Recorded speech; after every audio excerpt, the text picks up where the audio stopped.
Hello everyone, welcome to my YouTube channel. This is the second video of Python playlist. Before starting, I just want to ask a basic question. Why do we code? Why do we need a programming language? If you have not seen my last video, then go and watch it because in my last video I have given the answer already. So basically we know that computers only understand binary language and we speak English or any other language. So to talk with computer, we must know a binary language. So therefore this coding, or we can say this programming language, act as an intermediate to convert our code into a binary language. Now please open your Jupyter notebook. I have already opened it. Before starting, I would like to tell few things about Jupyter Notebook, as I am assuming you guys are just the beginner. So Jupyter Notebook is basically an interactive console application. Here you will see cells. Cell is a place where you will execute your program, write different commands, and you can also write your headings, like I have given this heading here. For writing heading, have to select markdown from here, and then you can provide whatever heading you want, or you can even select heading, right? And if you want to give a little bit smaller heading than this one, then you can use double hash, and definitely give a space after this double hash, right? You can see like this you can provide headings here. Now about comments, I'll tell you about comments later on. Here is a file drop down, and from here you can select a new notebook, open an already saved notebook. You can save it, you can even rename it with whatever name you want to save it. Then you can go here and add it. You can cut or copy cells, you can even paste it above, below, whatever you want to do. And you can insert a new cell from this insert menu. There is another option, you can select it from here as well. And one more shortcut is you can choose escape and A key, like escape A. Do you guys remember I already told you in my last video that every language needs a compiler? Here this kernel serves that purpose. If notebook gets stuck, then go to this kernel, you can do interrupt. Even if sometimes you want to just restart and clear all the output, restart and run, you can do anything you want. And trust me guys, it's very helpful. Sometimes it gets stuck, and this is the option you can use. Now let's start with the actual stuff. Here I'll give you some basic introduction, then the syntax of Python, some fundamental types, how do we write comments in Python, how do we write variables, and what are the ways of writing variables in Python, and some inbuilt. Let's start with the Python syntax. You know guys, why Python is so famous? Because it's very simple and easy language to learn. You can try whatever you want and just run it. It will give you the output. It's as simple as that. Now let's come to some basic fundamental types. There are mainly integers, floats, booleans, strings, complex numbers. These are the fundamental types, and they are very simple, very easy. You can just try. If you want to add two numbers, you can just write 5 plus 10. If you want to subtract two numbers, you can just do subtraction and then run. Shift plus enter. To run any cell, you have to press shift plus enter. Now if you can see that here, upon dividing 6 with 4, we are getting a float value. Float values are basically point values, or we can say that decimal values. If we want only an integer value, then we can use double slash instead of single slash. Now in Python we can do multiple operations. We can even perform BODMAS operations using brackets. Now what if I want to find a power of, or we can say an exponent of a particular number? Let's say I want to find a power of cube of 2. Then I have to multiply 2 3 times. Then I'll get an output. But here I can use just double star.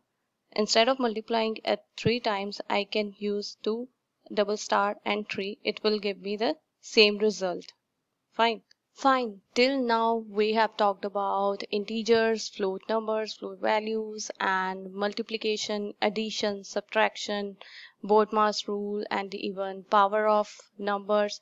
Now let's talk about modulus. Modulus is basically a remainder.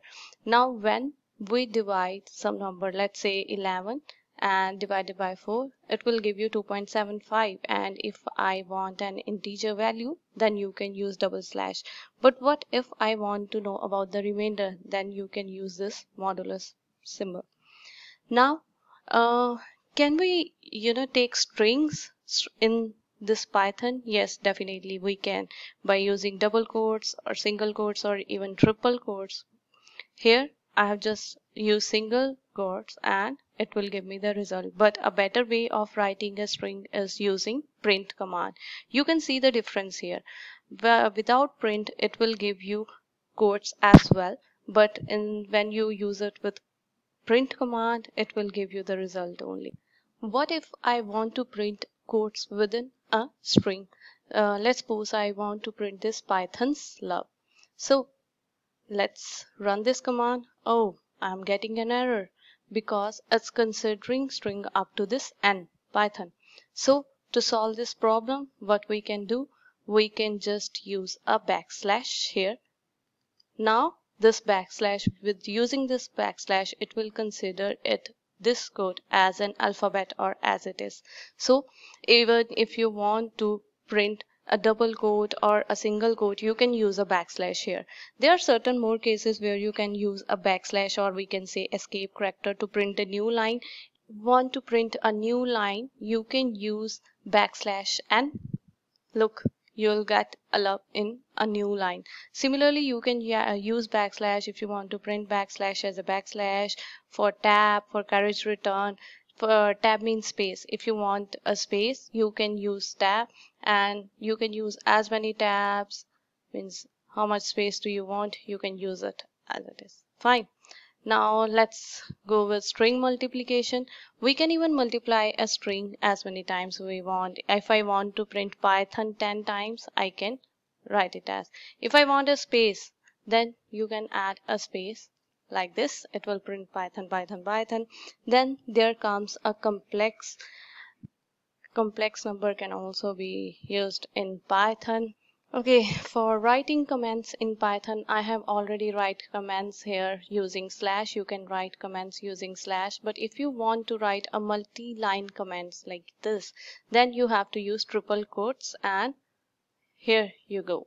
Now next come variables. Variables are basically containers for storing values. You can say your value is some material and you want to store it somewhere, let's say in a box. That is a variable. That box is a variable.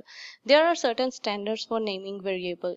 Variable names are case sensitive, and your variable name must start with a letter, or it can start with a underscore. You can't start variable name with a number. It can contain alphanumeric characters or maybe underscores. So let's start.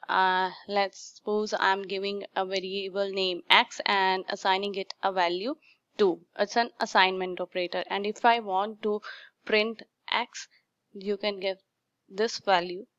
Okay. Let's suppose I want to print it as well. So here is the value of x. So here is the value of y, and I want to add both and save it inside a variable z. Now there is one very interesting fact about Python. If you want to use the previous value in the current code, you can use an underscore. Okay, it's using 6.5 means z value and adding it with 4. Now we can also assign strings to a variables. Let's suppose I want to save my name under a variable name. So it will store my name under variable name, and we can print it as well. So here we go. We can save any string with any variable and we can print it as well. We want to print this, we can print this. Now there comes a string slicing. I'll discuss the string slicing later on, string indexing later on, but I'll describe it a little bit here. If I want to print this second alphabet of my name, I can print it like this. So here string indexing basically it starts from 0, means if I want to print P, then I can use 0. So if I want to only print two alphabets P and R, I can print it like this, 0 and 1.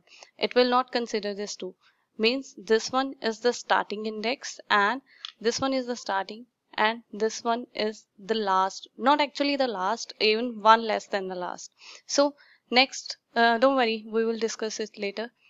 Next comes default or inbuilt function. There are certain inbuilt functions inside this. Print, I have already told you what print does. Anything you want to print, it will print it. One more thing, there comes a very important inbuilt function, that is type. Let's say I have stored a variable x as 4 and I want to know the type of this x. It will tell you it's an integer, and if I store it as a float, it will tell you it's a float.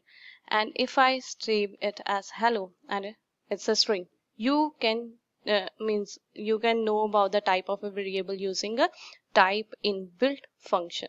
Let's say I am storing a complex, it will tell you.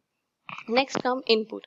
You can, a user can enter an input according to its need. Let's say I want an input and enter a name. So it will ask a user to enter a name. Fine. Now this will enter, you can enter only a string value. If you want an integer value, right, then you have to use an int with it. Okay, now if you enter a string value, it will give you an error because you are entering a string, but it has asked you for an integer value. So here you can only enter an integer value. Next there comes a help. Default function help is very useful if you want to know about anything, like let's say I want to get the detail of int, so you will get everything, each and everything about integer function. Then you can use clear to clear all the notebook and quit if you want to get out of the notebook. So I'm not going to do this. Let me save this for. Okay, thank you so much. I hope you liked this session. Okay, thank you. Bye bye. Stay tuned.